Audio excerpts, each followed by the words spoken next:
Chapter 24, Manual Training. Study to work with your own hands. At the creation, labor was appointed as a blessing. It meant development, power, happiness. The changed condition of the earth through the curse of sin has brought a change in the conditions of labor. Yet, though now attended with anxiety, weariness, and pain, it is still a source of happiness and development, and it is a safeguard against temptation. Its discipline places a check on self-indulgence and promotes industry, purity, and firmness. Thus it becomes a part of God's great plan for our recovery from the fall. The youth should be led to see the true dignity of labor. Show them that God is a constant worker. All things in nature do their allotted work. Action pervades the whole creation, and in order to fulfill our mission, we, too, must be active. In our labor, we're to be workers together with God. He gives us the earth and its treasures, but we must adapt them to our use and comfort. He causes the trees to grow, but we prepare the timber and build the house. He has hidden in the earth the gold and silver, the iron and coal, but it is only through toil that we can obtain them. Show that, while God has created and constantly controls all things, He has endowed us with a power not wholly unlike His. To us has been given a degree of control over the forces of nature. As God called forth the earth and its beauty out of chaos, so we can bring order and beauty out of confusion. And though all things are now marred with evil, yet in our completed work we feel a joy akin to His, when, looking out on the fair earth, He pronounced it very good. As a rule, the exercise most beneficial to the youth will be found in useful employment. The little child finds both diversion and development in play, and his sport should be such as to promote not only physical but mental and spiritual growth. As he gains strength and intelligence, the best recreation will be found in some line of effort that is useful. That which trains the hand to helpfulness and teaches the young to bear their share of life's burdens is most effective in promoting the growth of mind and character. The youth need to be taught that life means earnest work, responsibility, caretaking. They need a training that will make them practical, men and women who can cope with emergencies. They should be taught that the discipline of systematic, well-regulated labor is essential, not only as a safeguard against the vicissitudes of life, but as an aid to all-round development. Notwithstanding all that has been said and written concerning the dignity of labor, the feeling prevails that it is degrading. Young men are anxious to become teachers, clerks, merchants, physicians, lawyers, or to occupy some other position that does not require physical toil. Young women shun housework and seek an education in other lines. These need to learn that no man or woman is degraded by honest toil. That which degrades is idleness and selfish dependence. Idleness fosters self-indulgence, and the result is a life empty and barren, a field inviting the growth of every evil. The earth which drinketh in the rain, and that cometh oft upon it, and bringeth forth herbs, meat for them by whom it is dressed, receiveth blessings from God.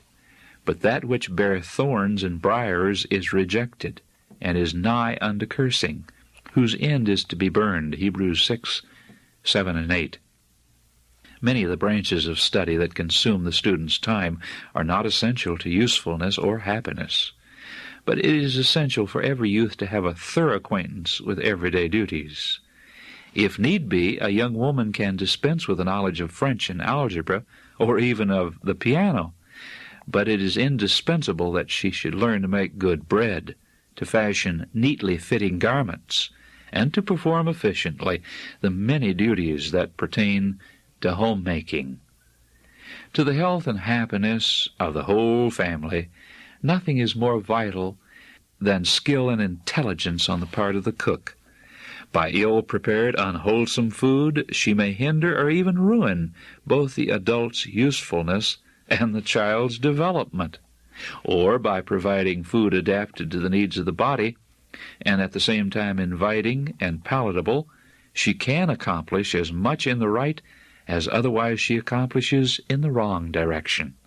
So, in many ways, life's happiness is bound up with faithfulness in common duties. Since both men and women have a part in homemaking, boys as well as girls should gain a knowledge of household duties. To make a bed, and to put a room in order, to wash dishes, to prepare a meal, to wash and repair his own clothing is a training that need not make any boy less manly. It will make him happier and more useful. And if girls in turn could learn to harness and drive a horse, and to use the saw and hammer as well as the rake and the hoe, they would be better fitted to meet the emergencies of life. Let the children and youth learn from the Bible how God has honored the work of the everyday toiler.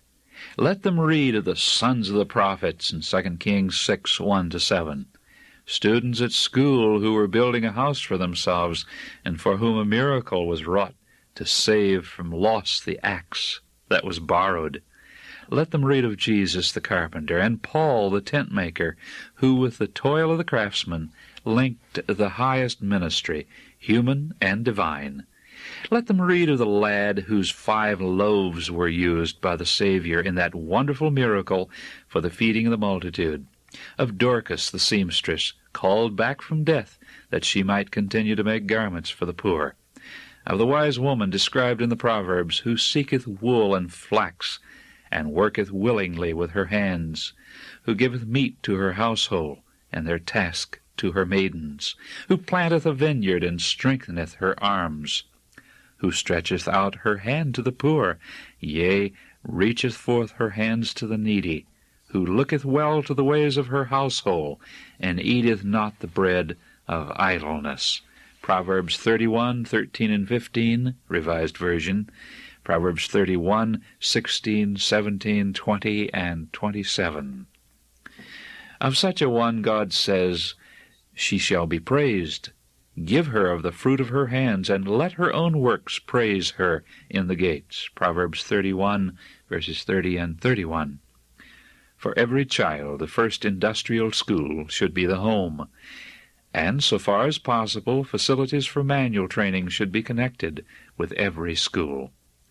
To a great degree, such training would supply the place of the gymnasium, with the additional benefit of affording valuable discipline. Manual training is deserving of far more attention than it has received. Schools should be established that, in addition to the highest mental and moral culture, shall provide the best possible facilities for physical development and industrial training. Instruction should be given in agriculture, manufactures, covering as many as possible of the most useful trades. Also in household economy, healthful cookery, sewing, hygienic dressmaking, treatment of the sick, and kindred lines.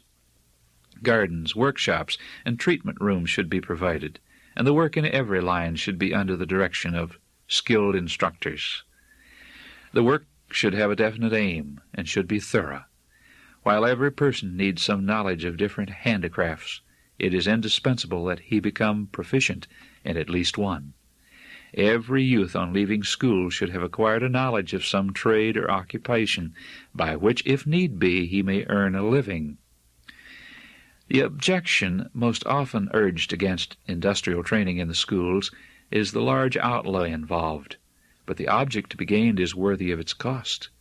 No other work committed to us is so important as the training of the youth, and every outlay demanded for its right accomplishment is means well spent. Even from the viewpoint of financial results, the outlay required for manual training should prove the truest economy. Multitudes of our boys would thus be kept from the street corner and the groggery. The expenditure for gardens, workshops, and baths would be more than met by the saving on hospitals and reformatories. And the youth themselves, trained to habits of industry and skilled in lines of useful and productive labor, who can estimate their value to society and to the nation? As a relaxation from study, occupations pursued in the open air and affording exercise for the whole body are the most beneficial. No line of manual training is of more value than agriculture. A greater effort should be made to create and to encourage an interest in agricultural pursuits. Let the teacher call attention to what the Bible says about agriculture, that it was God's plan for man to till the earth, that the first man, the ruler of the whole world, was given a garden to cultivate, and that many of the world's greatest men, its real nobility, have been tillers of the soil. Show the opportunities in such a life. The wise man says, the king himself is served by the field. Ecclesiastes 5:9. Of him who cultivates the soil, the Bible declares, his God doth instruct him to discretion, and doth teach him. Isaiah 28:26. And again, whoso keepeth the fig tree shall eat the fruit thereof. Proverbs 27:18. He who earns his livelihood by agriculture escapes many temptations and enjoys unnumbered privileges and blessings denied to those whose work lies in the great cities. And in these days of mammoth trusts and business competition, there are few who enjoy so real an independence and so great certainty of fair return for their labor as does the tiller of the soil. In the study of agriculture, let pupils be given not only theory, but practice. While they learn what science can teach in regard to the nature and preparation of the soil, the value of different crops, and the best methods of production, let them put their knowledge to use. Let teachers share the work with the students, and show what results can be achieved through skillful, intelligent effort. Thus may be awakened a genuine interest and ambition to do the work in the best possible manner. Such an ambition, together with the invigorating effect of exercise, sunshine, and pure air, will create a love for agricultural labor that with many youth will determine their choice of an occupation. And thus might be set on foot influences that would go far in turning the tide of migration which now sets so strongly toward the great cities. Thus also our schools could aid effectively in the disposition of the unemployed masses. Thousands of helpless and starving beings, whose numbers are daily swelling the ranks of the criminal classes, might achieve self-support in a happy, healthy, independent life if they could be directed in skillful, diligent labor in the tilling of the soil. The benefit of manual training is needed also by professional men. A man may have a brilliant mind. He may be quick to catch ideas. His knowledge and skill may secure for him admission to his chosen calling, and yet he may still be far from possessing a fitness for its duties. An education derived chiefly from books leads to superficial thinking. Practical work encourages close observation and independent thought. Rightly performed, it tends to develop that practical wisdom which we call common sense. It develops ability to plan and execute, strengthens courage and perseverance, and calls for the exercise of tact and skill. The physician who has laid a foundation for his professional knowledge by actual service to the sick room will have a quickness of insight, an all-round knowledge, and an ability in emergencies to render needed service, all essential qualifications which only a practical training can so fully impart. The missionary, the minister, the teacher will find their influence with the people greatly increased when it is manifest that they possess the knowledge and skill required for the practical duties of everyday life. And often the success, perhaps the very life of the missionary, depends on his knowledge of practical things, the ability to prepare food, to deal with accidents and emergencies, to treat disease, to build a house, or a church if need be. Often these make all the difference between success and failure in his life work. In acquiring an education, many students would gain a most valuable training if they would become self-sustaining, instead of incurring debts or depending on the self-denial of their parents. Let young men and women depend on themselves. They will thus learn the value of money, the value of time, strength, and opportunities. and will be under far less temptation to indulge idle and spendthrift habits. The lessons of economy, industry, self-denial, practical business management, and steadfastness of purpose, thus mastered, would prove a most important part of their equipment for the battle of life. And the lesson of self-help, learned by the student, would go far toward preserving institutions of learning from the burden of debt under which so many schools have struggled, and which has done so much toward crippling their usefulness. Let the youth be impressed with the thought that education is not to teach them how to escape life's disagreeable tasks and heavy burdens, that its purpose is to lighten the work by teaching better methods and higher aims. Teach them that life's true aim is not to secure the greatest possible gain for themselves, but to honor their Maker in doing their part of the world's work and lending a helpful hand to those weaker or more ignorant. One great reason why physical toil is looked down on in the slipshod, unthinking way in which it is often performed. It is done from necessity, not from choice. The worker puts no heart into it, and he neither preserves self-respect nor wins the respect of others. Manual training should correct this error. It should develop habits of accuracy and thoroughness. Pupils should learn tact and system.